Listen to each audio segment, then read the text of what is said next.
Hello, everyone. This is MMA Interesting Prospects podcast.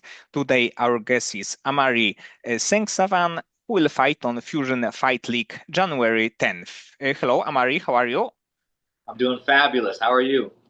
I'm good, and we will talk about your next fight in a second. But actually, I would like to start with your break from the sport because actually you were quite busy early in your career. You had one fight in 2024, and then you had a like longer break in your career. So if you can tell me what happened in like 2004 and also this year. Yeah, well, 2004, I moved to Arizona to train at the MMA lab. There's a lot of great talent over here. And so I was really excited to, grow as a fighter and showcase my skills and do something very similar in 24 than I did in 23, which is basically just take as many fights as possible. But just I think where I'm at in the career, it's just gotten a little bit tougher. I'm 7-0 now. And so I've had a lot of fights get set up and just unlucky. They've been falling through. I've had people getting injuries. I've had whole promotions just taking their fight card down. I've had a commission even take a fight out because the guy got TKO'd too soon. So it's just been unlucky, but I guess unlucky in that sense. But I see it as a blessing, to be honest, because I'm in the best gym in the world. And so even though I don't have fights, in the cage in front of a crowd, I'm getting better every single day. And so that's actually why I'm, super excited for this next fight. I've just been, working on my skills, getting so much better. And so I'm excited to show everybody what I've been working on when I'm in there next. And actually, I saw on Topology that you were booked against two UFC veterans, and I think that it will be like a good fight for you. And of course, like we know, where a UFC veteran also can put you on the like top of the list of the prospects. Yeah, that's the end goal. I thought by now I would be 2 or 3 fights into the UFC already. So it's definitely been a kick in the gut there. But yeah, I was really excited for those fights. I'm really bummed out they fell through. It would have been awesome to have some UFC vets on my record, and that definitely I think would have put me in the conversation for at least the contender series or something like that. But it is what it is. That's the fight game. So I'm just working hard and staying ready. And actually, your opponent also had a kind of this kind of break because he fought in like beginning of 2024. So he's a little bit similar situation. But if you can tell me for this training camp, did you were you like focus on any specific area to be better, or you just try to improve in all areas? I'm always trying to improve in all areas. I'm relatively new to the sport, and so I'm still learning a bunch of stuff. And I think that's why my skill trajectory has just been increasing so much in a short period amount of time, just because I'm soaking it all in. But for this next fight, it was kind of tough because a lot of his fights were in Afghanistan, and I don't really know how to watch any of his old fights. And so I saw one fight that he had on YouTube, and it looked like he was trying to take the guy down. So yeah, I did a little bit of extra work on my wrestling just to make sure that if I do get taken down, he's not going to hold me there. That's like a position that no one wants to be in a fight. So working a little bit on my grappling, but for the most part, just making sure I'm technical in all aspects. The bigger picture is just to make sure that when people see me in the cage, they see me as someone who's ready for the big stage, the UFC, right? And so I want to look crisp in there. I want to look in shape. I want to look calm and ready. And so that's what I'm looking to I guess that type of performance that I'm looking to put on January 10th. And actually, I think that with a win, you will put yourself in the like also in the top of the list of the bantamweights in the regional scene. So do you think that maybe there will be a possibility for you later in the year to fight for the either UFC or go to UFC by Contender Series? God willing, God willing. The bantamweight division, I mean, it's a tough division. There's a lot of fighters in the roster in the UFC at bantamweight, and you got to be real good. You got to be real good. And so, yeah, God willing, if I keep doing what I'm doing, keep working hard, keep winning fights, yeah, hopefully by the end of the year, I'm crossing my fingers that some short notice opportunity comes up even sooner. There's actually a UFC event happening in Seattle, and they don't do a whole lot of those. And that's kind of like where I'm originally from, like a Pacific Northwest area. And so I'm going to see after this fight if I can get some, I don't know, some social media or some sort of blitz or something like that to see if I can get Dana White's attention to get me on that card. I think that would be really cool. And about short notice fights, how quickly can you make a weight? Oh, 10 days. Making weight's nothing for me. It's easy for me. So I got that down pat. So it's definitely good thing to have because sometimes like weight cut can like kill a fighter a little bit and he's not himself in the fight. So definitely if you can make a weight really quickly, it's definitely one of the best like advantages that you can have. Yeah, I stay in shape. I don't eat like crazy bad outside of camp. I just want to stay ready. One thing my wrestling coach always taught me back in the day. He says opportunity knocks whether you're prepared or not. And that always stuck with me. And so I'm always trying to stay prepared because I never know when I'm going to get that call, right? And so I'm always ready, always close. And for this training camp, if you can tell me how your like routine looked like, how many days of sparrings did you have, and how many overall weeks of training? Dude, so as far as like my training camp, it's very similar to like outside of camp. I know a lot of fighters, they maybe turn up the training a little bit when they have a fight scheduled. For me, I kind of keep the same schedule. My coach at the MMA lab, John Crouch, the big thing that we're focused on right now is just consistency, right? Making sure you're in there as much as possible. And I got a lot of great role models at the MMA lab. I got Mario Bautista, he's top 15 in the UFC. Marcus McGee, he was there for a second. He just had a great fight with Piotr Jan. Kyler Matrix. Those guys are in there every single day. So I'm just following their lead. Monday I'm in there. So today I'll be there at 3 o'clock for striking. I'm in there twice on Tuesdays and Thursdays, sparring on Wednesdays, strength and conditioning on Fridays, sparring again on Saturdays. And so really my only day off is Sunday. Right. And so it's been really tough, but I'm a big believer that if you just work hard and focus on the right things, like life will naturally reward you for that. Right. That's one of God's principles. And so that's just what I tell myself every single day. You just got to get up and keep moving. Yes, and it's probably like it's probably kind of crazy feeling that you are surrounded by this kind of level of the fighters from the UFC or even outside of the UFC, but the to be honest highest level possible.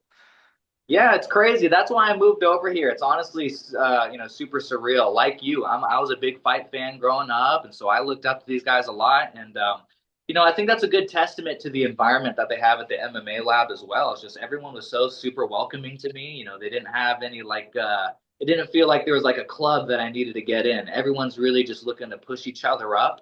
And I think that's why a lot of those fighters are just so successful over there. There's no secret to success. The guy who gets in there and puts in the work, they're going to be the one with their hand raised at the end of the fight.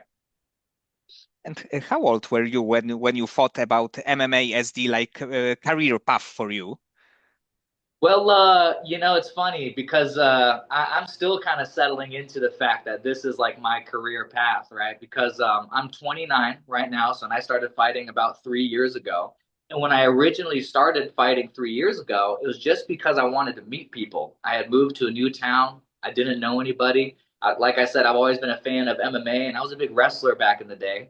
So I just joined an MMA gym just to meet people. And one of the people I met was this guy named Joe Diesel Riggs, who's actually an old UFC vet. So it's funny. He's an awesome guy, crazy guy. He got me to take a couple amateur fights, and I had no issues doing that. It's something I've always wanted to do. And so yeah, we took like 6 amateur fights my first year of training, and I started winning. And so when I went pro, it wasn't necessarily like, oh, hey, I'm going to make this a career path for me. It was more like, hey, if I'm going to be fighting people, I might as well get paid, right? And so then I took those 6 fights in that one year, 6 pro fights in a year, period, and I won all of them. And so that's when I had this serious conversation with my coaches, with my wife, and with my family. Say, hey, this is a dream that's always just kind of been on the shelf for me. I still think I can get it done, right? And so yeah, that commitment is pretty recent. I would say when I moved to Arizona about 2 years ago is when we made that first full step and saying, hey, let's see how far we can take this thing.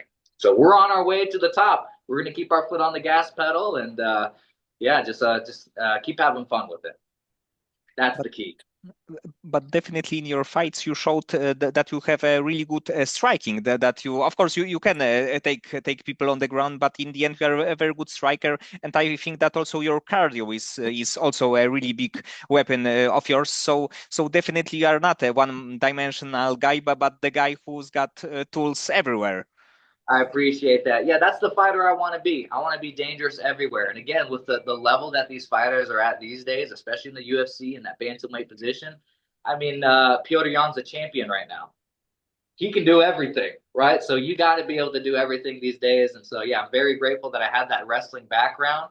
very grateful that striking, is coming pretty naturally to me. I have a lot of great coaches as well. Like I said, Joe Riggs. We got Randy Steinke. He's the striking coach over at MMA Lab, teaching us a lot of great stuff. And so, yeah, I'm just soaking it all in, and I just love it. I love it all. And so, yeah, I'd say that's the biggest part of my fight style. Is I think, I'm just having fun in there, and I think that's actually a big factor to my success.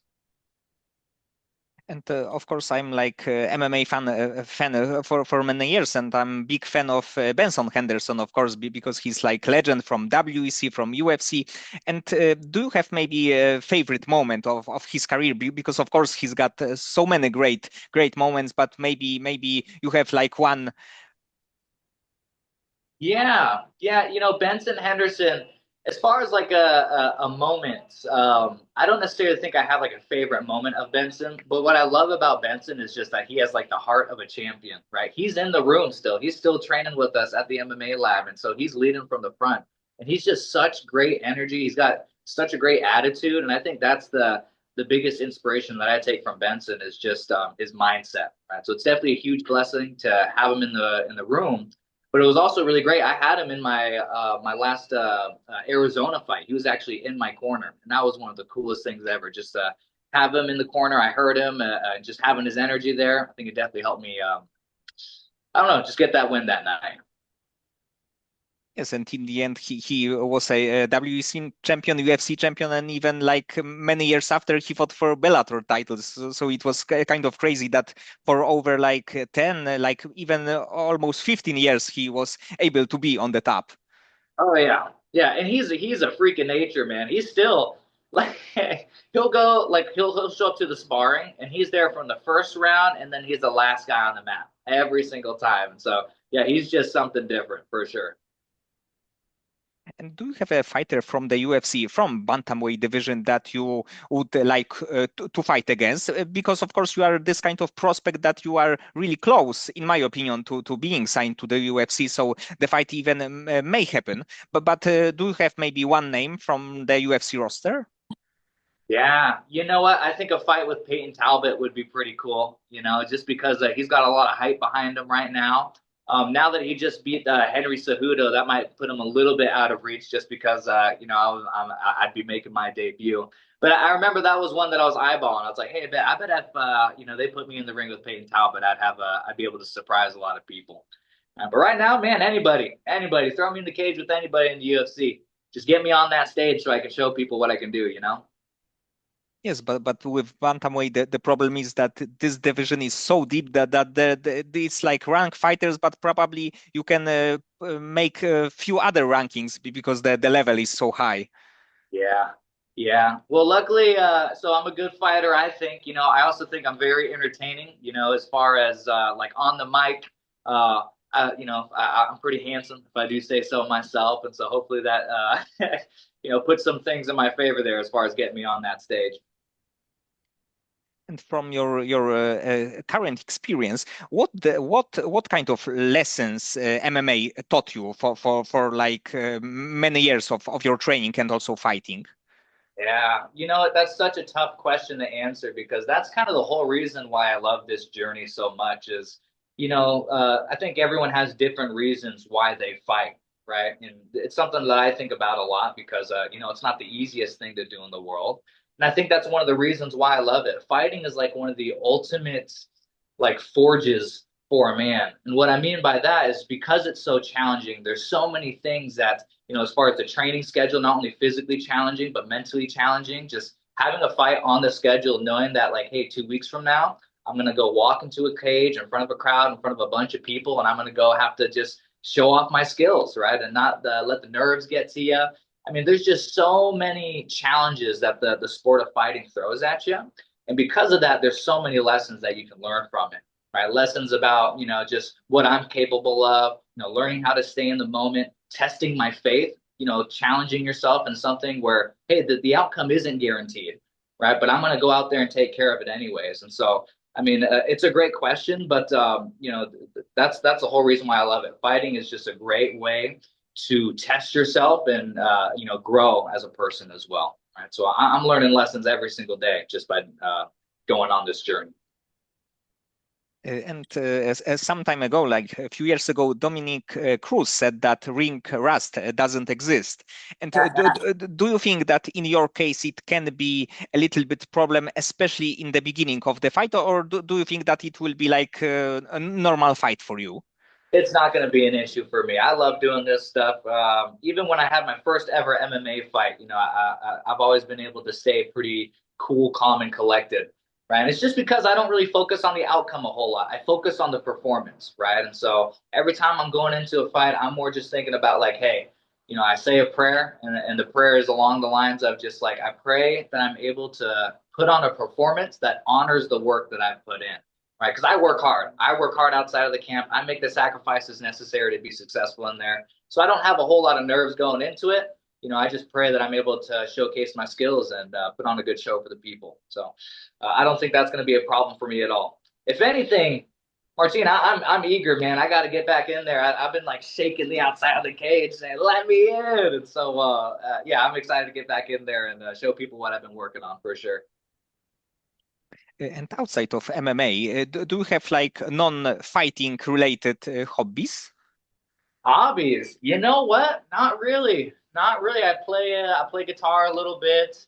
I don't really have time for much else. I wouldn't consider family a hobby, but that's basically what I'm doing. I'm either working on my financial services business, so they call me the insurance salesman because I do insurance sales and financial plannings, investments, and stuff like that. And so I'm actually really passionate about my business. I love it a lot. Just like fighting, it's a very challenging thing to master, but very rewarding once you figure it out. So when I'm not fighting or training, I'm either working on my business or spending time with my family. That's another big thing for me. Is just I got these two beautiful kids now. My baby boy, he's just over 2 years old. I got my brand new daughter. She's about to turn a month old here tomorrow. And so yeah, I just love spending time with them, and they're the reason why I work so hard. All these sacrifices that I make, and any fruits from my labor, I want to share with my family. So that's my main it feels weird calling it a hobby, but that's where I spend my free time is just hanging out with them. And actually about your work, like your nickname is very unique. Not many fighters. It's not like Pitbull or something like this that a lot of fighters have it. It's like very, very unique. Yeah, thank you. That's why I kind of went with that. I think I bring something different to what the traditional MMA scene is used to, right? And that's a big part of why I'm doing this too. I think you know, um, I want to be able to leave an impact on the world. One thing my football coach always told me back in high school is like, whenever you leave a place, you always want to leave it better than when you left it, right? And just through the life that I've lived, I've learned a lot of lessons, and there's a lot of things that I wish I knew growing up that would have helped me, as far as just be less narcissistic, be a little bit more empathetic towards people, and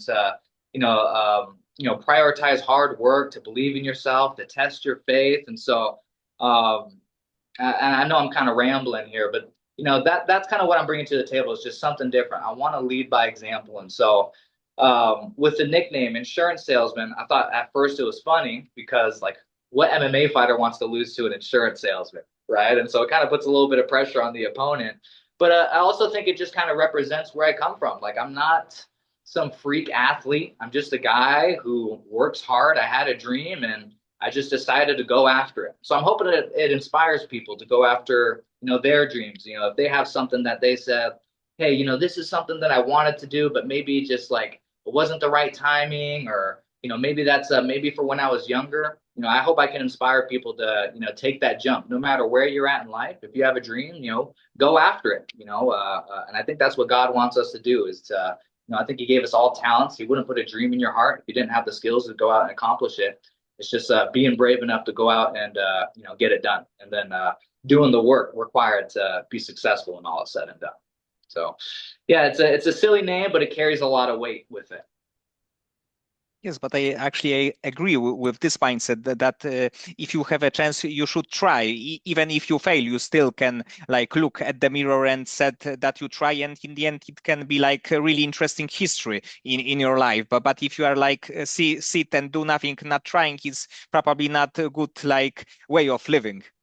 You're absolutely right. You're absolutely right. I think the only people who lose are the people who didn't try in the first place.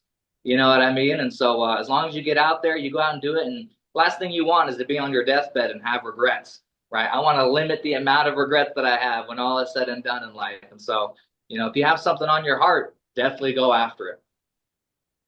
And right now, of course, we have a end of the year, and like from the fans' perspective, do you have maybe one fight or one performance of the fighter that you were really impressed by? As far as like people that I fought or just fights that have Overall, happened. yes, yes, overall. A fight that I was really impressed by. A fighter that I'm really impressed by is Joshua Van. Um, I saw him, and I forget when I first saw him fight, but I think it was his first fight in the UFC. And then I just saw him fighting so often, and just to see him now he has the belt, I'm really impressed by that guy. And I want to do something similar. When I make my break into the UFC, I want to do all gas, no brakes. Right? I want to put my foot on the gas pedal. I want to be taking a lot of fights. I want to make a splash, and I want to climb the ranks as quickly as possible, and make it a memorable run for sure. So Joshua Van, that's a guy I'm really looking at right now. Yes, and actually, less than 2 years ago, he lost a fight in the UFC, and right now he's a champion. So definitely, it is possible to like climb really quickly.